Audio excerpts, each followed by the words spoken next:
And I think people get so stuck with the fear, they see it as an obstacle. They don't see it as something they can get around. Life isn't about being perfect, it's about being original. People don't remember perfect people.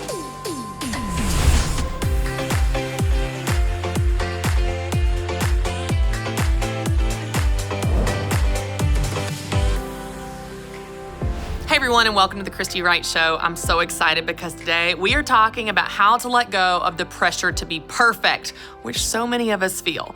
And then later on the show, I get to sit down with my good friend and the founder of Gigi's Cupcakes, Gigi Butler. And she has some amazing wisdom for you that's gonna help you not just in your business, but also in your life. But first, let's talk about how to let go of the pressure to be perfect. You know, I'll tell you guys, doing what I do, being on camera through the Christy Wright Show or on stage or Facebook Lives, whatever, I do feel this pressure to be perfect. I feel this pressure to look right and act right and have it all together, because if I don't have it all together, then I lose trust. I don't have credibility to lead people or help people if I don't have it together myself. And one of the things that I've learned through doing this for 10 years now is that perfect is not actually what people want. Believe it or not, people love it when you're not perfect. People love it when you show your vulnerable side, or you have a weakness, or you have a mess up, or you have a mistake, because it helps them know that you're a real human just like them. You know, I remember last year whenever I had an open enrollment for the Academy, which is my online training and coaching group for women with businesses. I was in coaching mode. So multiple times a day, I would go live from home. This was during the whole quarantine from home. And I'm going live, I've got my light, I've got my camera, and I am rapid fire answering questions. I'm helping people, answering questions about their business, answering questions about the Academy, really doing a big marketing push for open enrollment to add new members to my coaching group, the Business Boutique Academy. Well, during one particular answer, there was this woman named Deborah, and she had asked me in the chat something about multi-level marketings and direct sales. And I'm like, yes, Deborah, I'm answering her question. And y'all, in the middle of me being on, answering her question, I am in professional mode. You hear this little voice in the background go, "Mommy, I pee-peed in the potty." And y'all, everybody heard it. I go, "Huh? Conley pee-peed in the potty, everyone." Y'all, this moment, Conley was so proud because we had just potty trained him, and he wanted to announce to me and the whole Facebook community and everyone in the house. He went around the whole house going, "Daddy, I pee-peed in the potty. Carter, I pee-peed in the potty," telling everyone. He was so proud.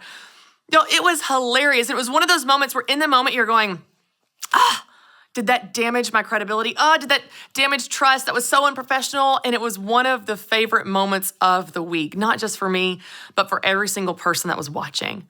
You know, I think we feel this pressure to be perfect, to have it all together, to not have those moments or missteps or mistakes, because we think, oh my gosh, it's gonna actually damage my brand or damage my ability to help people or seem trustworthy in their mind. And it's actually the exact opposite. I heard a quote one time: people will be impressed by your success, but they will connect with your weaknesses.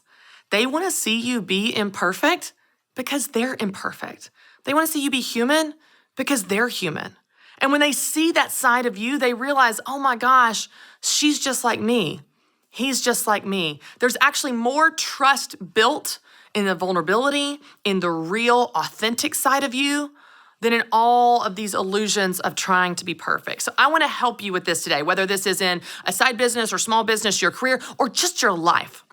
I want to help you let go of the pressure to be perfect. The first way is I want you to focus on what's right.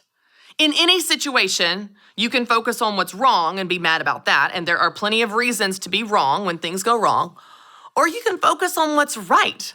Let me give you an example. So I have 3 kids under the age of 6, which means I never sit down ever. Like, so much so that when Carter filled out one of those little sheets all about my mommy for Mother's Day, the line he was supposed to fill in was "she always," he filled in "walks around." It's like, yes, I never sit down. I'm picking up toys or getting milk in a sippy cup, or someone needs a snack, or someone needs help going to the potty. Like, I am never sitting down. Well, one particular Saturday, this was several months ago, I was sitting down. I had finally sat down. Everybody had all their things that they needed for approximately 30 seconds, and I could sit down and take one drink of coffee while it was actually still hot. That's a big deal, you know what I mean. Well, Conley comes up to me, "I want some Cheerios. I want some Cheerios. I want some Cheerios." That's how he calls them. I was like, "Get it yourself. Yeah, I did that. I was crazy. This 3-year-old at the time, I was like, you can get the Cheerios yourself. You know where they are. You can drag a chair. You know where the bowls are. You can make this happen. So y'all, he did. He drags a chair over to the pantry. He gets the box of Cheerios. He gets a bowl from the pantry. He puts the bowl on the counter and he proceeds to pour himself a bowl of Cheerios. And I heard it. And when I walked in the room and saw what was happening, this is what I observed. Yeah. Now you could look at this and you could say, this is a huge mess that I have to clean up. Is that true? Sure. You could be mad about that mess. You could stew and be angry, be like, oh, I'm never gonna sit down again. I'm so mad about what's wrong. Or you could focus on what's right. Child got himself some Cheerios. I got to sit down for another 2 minutes and drink 2 to 3 more sips of hot coffee. You can focus on what's right. In any situation, you can be mad about what's wrong, or you can focus on what's right. And I guarantee you this, you will find what you're looking for. If you're looking for things in life to be mad about, if you're looking for imperfections in your business, in your life, in your relationships to be upset about, you will find them. If you're looking for those, you'll find them. There's plenty of them. But if you look for what's right, you'll find it. If you look for things to be happy about, thankful for, proud of, you'll find that too. Because you could look at this right here and say, that's a huge mess that I have to clean up later, which is true. Or you can look at that and say, that's a full bowl of Cheerios and I didn't get it. I didn't even have to get on the seat. In any situation, you can focus on what's right. When you focus on what's right, it's helping you let go of the pressure to be perfect and helping you have gratitude for the things that are going right in your life. Now, the second thing that you can do to help you let go of the pressure to be perfect is just simply laugh about what's wrong. In any situation when things go wrong, you can be mad about it or you can laugh about it. Now, I'm a playful personality, so I love to just laugh things off as much as you possibly can. Let me give you an example. So years ago, probably 5 years ago, I needed to order a bottle cooler for my son to take to daycare. He was starting daycare and they said, you got to pack bottles.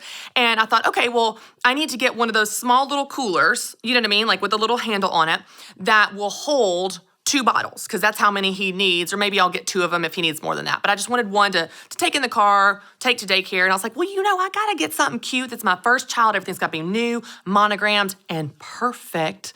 So what do? I go on Etsy. I search through the bottle coolers. I find the perfect bottle cooler. It's so cute. It's like the perfect size to hold 2 bottles. I get his name monogrammed on it. It's blue. It's got a nice little handle. I'm like, this is perfect. I'm just gonna throw it in my purse. Take it with me, throw it in the baby bag, throw it in the stroller, wherever I need to throw it to take these bottles with me, whether it's to daycare or when I'm on the go. Can't wait to get this bottle cooler. I thought it feels a little expensive, but I'm like, it's monogrammed. I love supporting small businesses. It's a custom item. Sure, it's probably the upcharge, because it's just, because it's custom and it's a small business and I'm very pro small business. And then it came in the mail. Here's the bottle. Here's the cooler. Do you see this? I could pack a picnic for my whole stinking neighborhood in this cooler, y'all. What in the world? Minor detail of the measurements. Didn't read the measurements. Was it their fault? No, it was my fault. I ordered this. The picture looked very petite. On your phone when you're scrolling, it's a very small thumbnail. It looked like a small cooler that would hold 2 bottles, and I could fit 1,000 things in this. Listen, I could be mad about that. I could be mad about the wasted money because let's be honest, that thing's not going to daycare or in my stroller or in my purse. But now I just use it whenever I need to pack our entire refrigerator, if I need to. You can just laugh it off. You can be mad about what's wrong, or you can laugh it off. In any situation when things go wrong, you can beat yourself up. You can feel like a failure. You can talk, oh my gosh, the money wasted, and what am I gonna do? And now it's monogrammed. I certainly can't sell it or send it back. What am I gonna do? Or you can just laugh about it. You can use it for other things and laugh it off. That's a great way to let go of the pressure to be perfect. Focus on what's right. Laugh about what's wrong. And then the third way is to redefine good. Now, if in your mind, the only thing that's good is perfect, you're never gonna feel good about anything. Not any blog, not any product, not any post, not any relationship, not any party, not any interaction, not anything in your life. If the only way that you define good is perfect, you're never gonna feel good. I want to help you redefine good. Do you know that good can be a lot of different things? Good can be messy. Good can be hard. Good can be weird. Good can be different. Good can be crazy.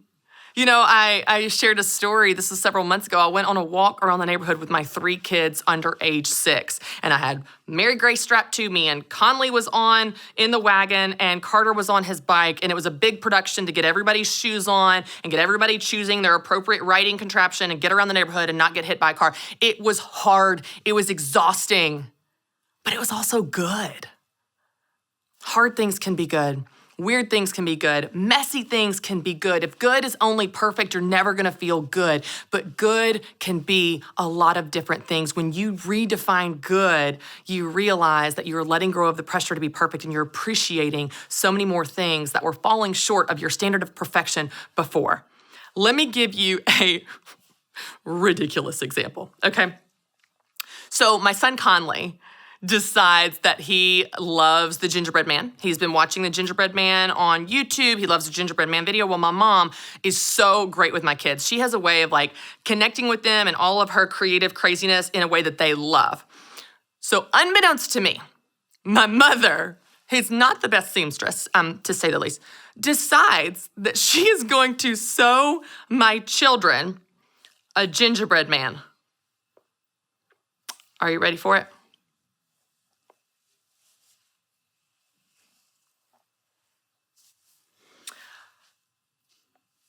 Good. Weird things can be good. Terrifying things that give you nightmares can be good. Y'all, as unattractive as this thing is, and I asked her permission before I ever brought this thing on set to tell this story for all of you. She said, oh, sure, I loved it. Conley loves it. I don't care.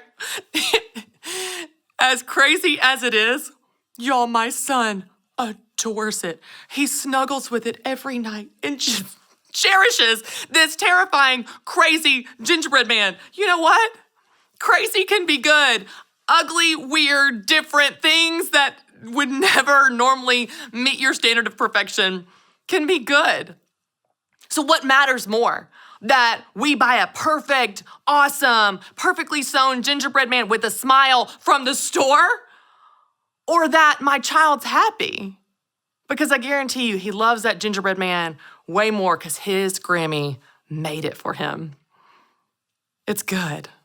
It's weird, unattractive, but it's good. Redefine good. If the only thing that can ever be good for you is perfect, you're missing out on a lot of good things. You're missing out on seeing what's right in a situation. You're missing out on the laughter that comes from what's wrong, like a giant bottle cooler or a crazy gingerbread man. You're missing out on so much. I've learned a lot from my kids. I've learned a lot from my mom. And one of the things that I have learned the most is to redefine what's good. When you do these 3 things, you can let go of the pressure to be perfect, and you can actually enjoy yourself and your life a whole lot more. All right, y'all, I want to tell you about a new resource that makes screen time meaningful called Minnow. Minnow has shows that kids love with values that parents trust. And here's the cool thing. It helps my family connect with God every day of the week, not just on Sundays. And I know that I can trust the shows because Minnow has an amazing team of moms, dads, and church leaders that make sure every show is safe. You can learn more about Minnow by downloading the Minnow app, or you can go to gominnow.com. That's GOMINNO.com. Hey y'all, I'm so excited because I am sitting backstage with Gigi Butler, who's the founder of Gigi's Cupcakes and now Pies by Gigi. And Right. Gigi, you are a household name. You are famous for your brand and the difference you've made in your business. And I just would love it if we would start by talking a little bit about your backstory and how you had this dream to pursue the cupcake business and then now even this with pies. Right. And you have a really cool kind of lesson on your website. And I want to unpack that. But let's just start with the backstory. I'd love to hear a little bit about how you got into doing cupcakes and now pies. Well, as an entrepreneur, I was at 15, opened a Gigi's cleaning company. So I started that. I've always been an entrepreneur. And so that has been somewhat easy for me to take those big leaps. And then I expanded my cleaning business, came here to Nashville to sing and write. And then I had an opportunity with cupcakes. And the backstory with that is my great-great-grandmother in the turn of the century had her first bakery called Bill's Bakery in Oklahoma. But I never thought I'd be doing it for a living. So sometimes what we think we're doing, we really are we're gonna use those tools, but we're gonna go on a different path. Right. And the cupcakes turned into, my brother went to New York City, stood in the cupcake shop line for 2 hours and called me and said, you should open a cupcake shop in Nashville. And I said, yes. Yeah. So you have to sometimes just say yes and be open. I love how you talked to on stage whenever we were having this conversation. You said it was a common thing in your household growing up that you're going to feel the fear and do it anyway. And I say this all the time. I'm like, do it scared. And you have lived that out at every stage. Yes. It wasn't like you did it once and then you were never scared again. Anytime that you're scared, you feel the fear and do it anyway. Talk a little bit about what that's like, because there's been multiple different transitions or stages where you've had to channel that and really do it. Right. Well, my dad was an entrepreneur, and we had a potbelly pig business, a hair salon, restaurants, an arcade. He was All the a fireman, everything. He didn't succeed at everything, but what it taught me at a very early age is to just go for it. And if you fall on your face, you pick yourself up and you keep moving forward. And I think people get so stuck with the fear. They see it as an obstacle. They don't see it as something they can get around and have to be creative on how to get around that fear so you can pursue your goals. Because it really is just an obstacle. It's something in our mind that we have to go around, go through, blow up, go over, but we have to get around that obstacle. Yeah, and I think, just like you're saying, I think fear is a piece of the equation where a lot of people stay stuck. And then there's kind of almost this range of like, well, I don't want to fail. But then all the way on this other end of the range is kind of this, well, I have to wait till I'm perfect. I can't, I'm not ready. The website's not perfect. The cupcakes aren't perfect. The product's not perfect. My store's not ready. And I think they get stuck waiting for ready or waiting for perfection. And you say something that I think is so powerful that sets people free from perfection. Would you say that? And let's just kind of unpack this idea. Right. Life isn't about being perfect. It's about being original. People don't remember perfect people. People don't really identify with perfect people. They identify with original people. Look at all of our past, Washington, Benjamin Franklin, Leonardo da Vinci. They weren't perfect. Their lives weren't perfect, but they were original. Oh, that's so and good. if you can be original, people will remember you, and you can leave a legacy of love. And whatever that legacy is, it's not perfection. And I think women especially get stuck in the I have to be perfect, like you were talking about. I have to have the right thing, You don't. You just have to step out. Yeah. That's all that creation and God asks you to do is step out. Keep moving forward. Keep going. Even in this time that we're facing right now, people are so scared to death of everything. Keep moving forward. Yeah. Keep going. Do you think they were scared in the Civil War? Yes, they were petrified. Do you think they were afraid in 1942? Yes, but we kept moving as a society and as a brave people. Yeah, I love this example because one of the things that when you talk about this idea of don't worry about the pressure to be perfect, be original. Right. It's a very freeing message. It's a message like, oh gosh, because first of all, perfection doesn't exist. There is no such thing as perfect. It's a moving target that we never actually attain anyway. No. And so when you realize, okay, I'm not trying to attain this impossible standard. Right. I'm free to be me. I'm free to be who God created me to be with all my ticks and, tendencies and things that make me original. Right. I think that sets a lot of women free. The other thing that's interesting about it is it, like you said, it's also memorable. Right. It's also something people gravitate towards because there might be people that are like you or something in you they feel like they identify with. Right. And, we just used the example just now on stage of Gretchen Wilson thought she wasn't going to make it in country music because she wasn't perfect like Shania Twain. Right. And it was John Rich that said, we're going to put she said, I'm a redneck woman. And he said, well, great, let's put a magnifying glass on that. And, and she became a voice for all the women that felt like her, looked like her, acted like her. Which are most women. Right, I mean, really, who looks like Shania Twain? Right, exactly. And so that's right. I mean, it's just all about being you and being original. You be you. Yeah. Just be original. People remember that. Okay, let me ask you this. For someone that's watching right now and they're thinking, but I'm not really original. I'm pretty average. I'm pretty vanilla. There's nothing exceptional about me. There's nothing really memorable about me. What would you say to someone that feels like they aren't original or they aren't unique or they're average? You know what I mean? Well, I don't think God created one person to be average. We all have a special gift and we all are gifted with different things. And it's really just fine-tuning and figuring out what your gift is and scaling that. Yeah. If you're great at cards or great at stationery or great at pet sitting, be the best at pet sitting. If you have a gift of mercy, then be a preacher's wife, be a counselor, you know what I mean? Be what God has gifted you to be in this time right now in our world, because you're here for a reason. You're here right now at this time, and God has equipped you with the right things and the right tools to fulfill your destiny. That's so good. I tell people all the time, I'm like, even if there's someone doing something similar to you, no one can do what you can do like you can do it. So go do what only you can do. Correct. Talk to me a little bit about, you made a mention that I thought was interesting on stage. You said, now you're doing pies, and I want to talk about that.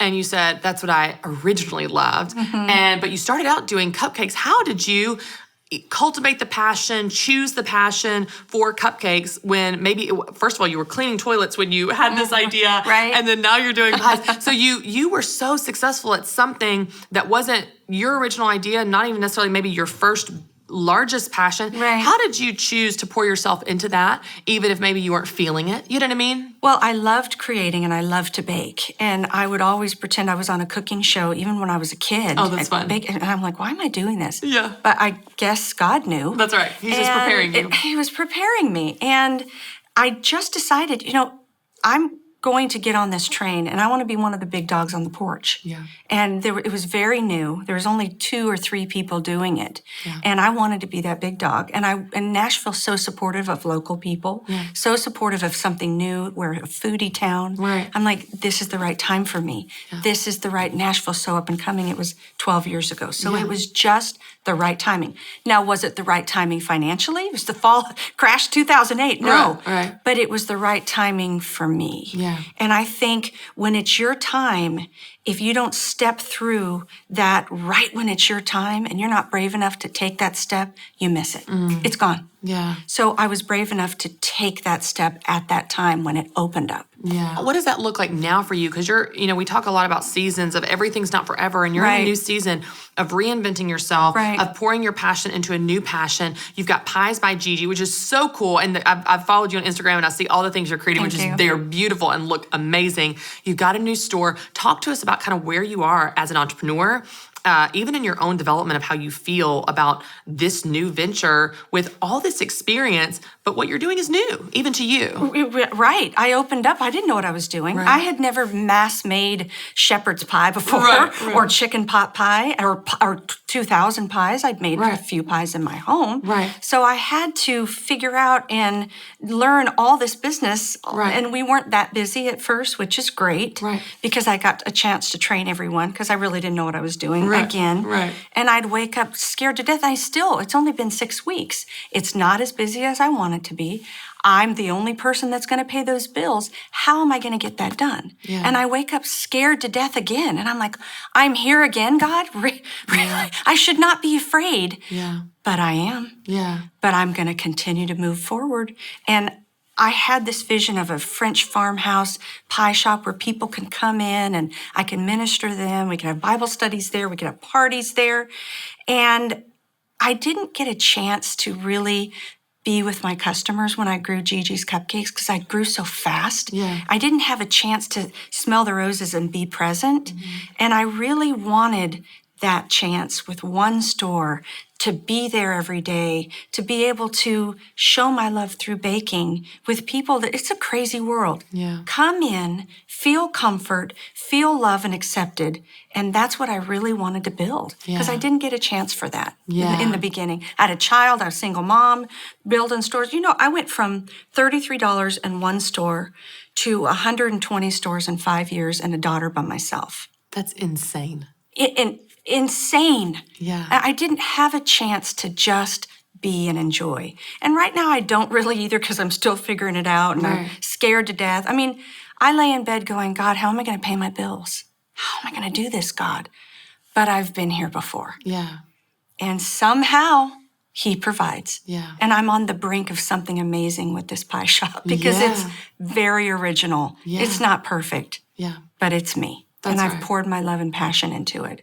So here we go. Yeah. And I love how you are leaning on those habits you've had through your whole life of, oh, I'm scared, but that's okay. That's not going to stop me because I've been scared before and I've done it anyway. Right. And so I love that. Gigi, it's just amazing to hear your story because your story of perseverance and persistence and the grit and the how you put your passion and heart into everything, those are the qualities that make people last. Those are the qualities that can't be taught. Those are the qualities that make people successful. And I think so many women that I work with, especially in business through Business Boutique, they're waiting for a business degree. Right. They're waiting for a piece of paper or permission to do the thing they want to do. And I'm going, all you need to do what you want to do, you already have within you. That grit and that drive. Yeah, I love that. Well, I know people want to learn about how they can find out about Pies by Gigi and everything that you're going on. So tell them where they can connect with you on social media and learn more about your new business. You could go on official Gigi Butler on Instagram and Facebook, and then piesbygigi.com. You can go on the website.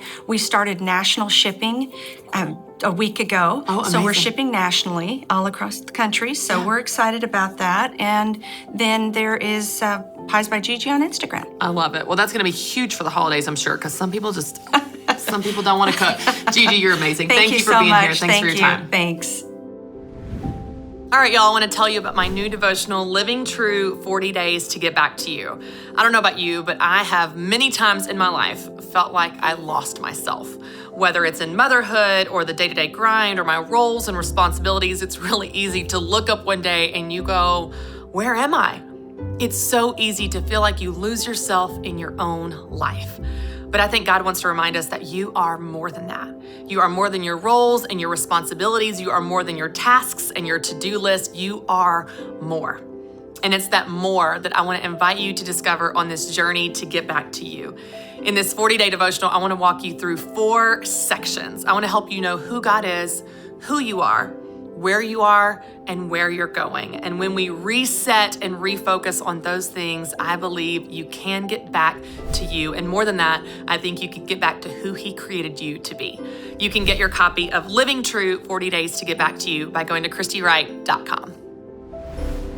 All right, y'all, I would love to share a verse with you from Galatians. And this is one of my favorites, specifically in the Message translation. So I want to read this to you. This is Galatians 5:25 and 26. Since this is the kind of life we have chosen, the life of the Spirit, let us make sure that we do not just hold it as an idea in our heads or a sentiment in our hearts, but work out its implications in every detail of our lives. That means we will not compare ourselves with each other as if one of us were better and another worse. We have far more interesting things to do with our lives. Each of us is an original. I love this verse because it's not only this reminder that each of us is an original and you and all of your weird, quirky imperfections is actually exactly how God created you. And there's something good and beautiful about that. But it's also a reminder not to compare yourself. Because I think a lot of times the pressure we feel to be perfect, to keep up, comes from exactly that. It comes from comparison. It comes from some perceived idea of she's the perfect mom, and she has the perfect body, and she has the perfect house, and she has the perfect job, and all these other people have something that you don't, and so you feel this pressure to get what they have, to be who they are, whatever that represents in your mind. But you know what? Every single mom struggles with her kids.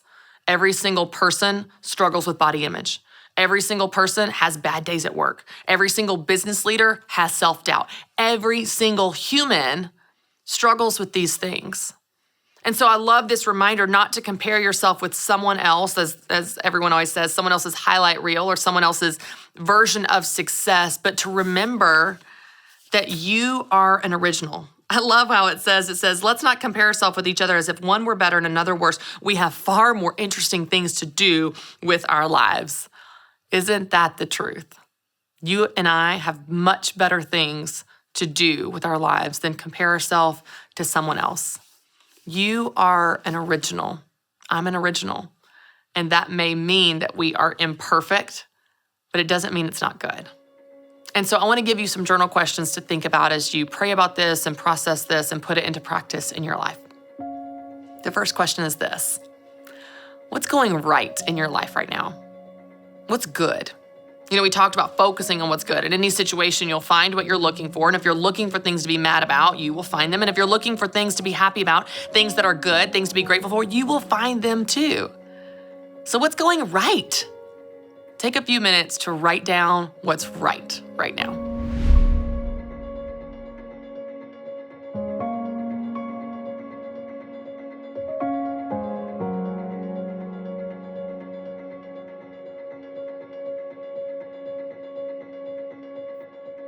All right, your second question is this: what's going wrong that you can laugh about? Maybe you hadn't thought about laughing about that until now. Maybe you were mad about it, frustrated, discontent, disgruntled, whatever. Maybe if you look at it with new eyes, look at it through this lens of laughter and just give yourself permission to be imperfect, give yourself permission to laugh it off, it'll completely change the way you view and experience that thing, that mistake or setback or failure or imperfection. So what in your life is going wrong that you can laugh off right now? Write down your answer.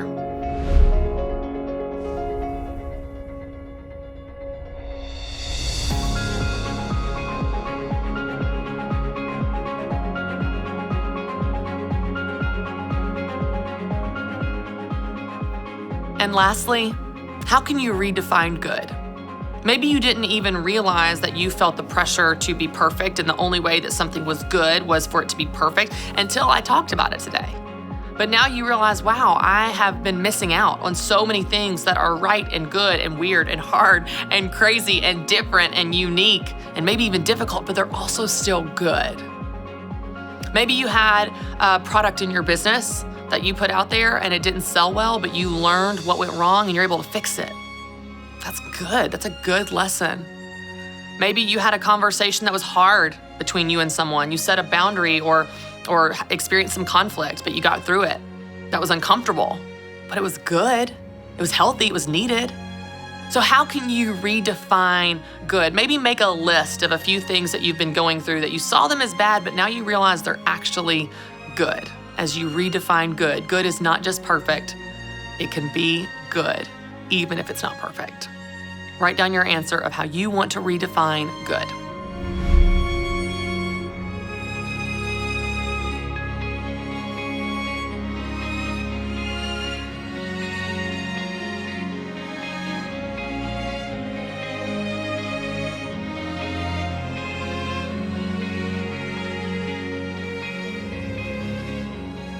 All right, I'd love to pray for us as we wrap up. God, thank you that your grace is sufficient. Thank you that even though we are imperfect and even though we feel the pressure to be perfect, that your grace carries us through. We can find rest in you, Lord. We can let our guard down. We can get our hopes up. We can let our shoulders relax. We can take a deep sigh of relief. We don't have to run faster, try harder, keep up, be prettier, be skinnier, earn more money, do more good deeds, check more things off of our to-do list. That, Lord, we can be good and not be perfect. That our business can be good and not be perfect. That our family relationships, our life may not be perfect, but it can be good. Lord, show us the things to be grateful for. Show us what is good and right. Help us focus on those things. Help us have grace and feel grace and receive grace for the things that are not perfect, that are falling short, the mistakes we make. Help us laugh it off, learn from it. God, help us to let go of the pressure to be perfect and really embrace who you've created us to be in this life that we have. In Jesus' name, amen.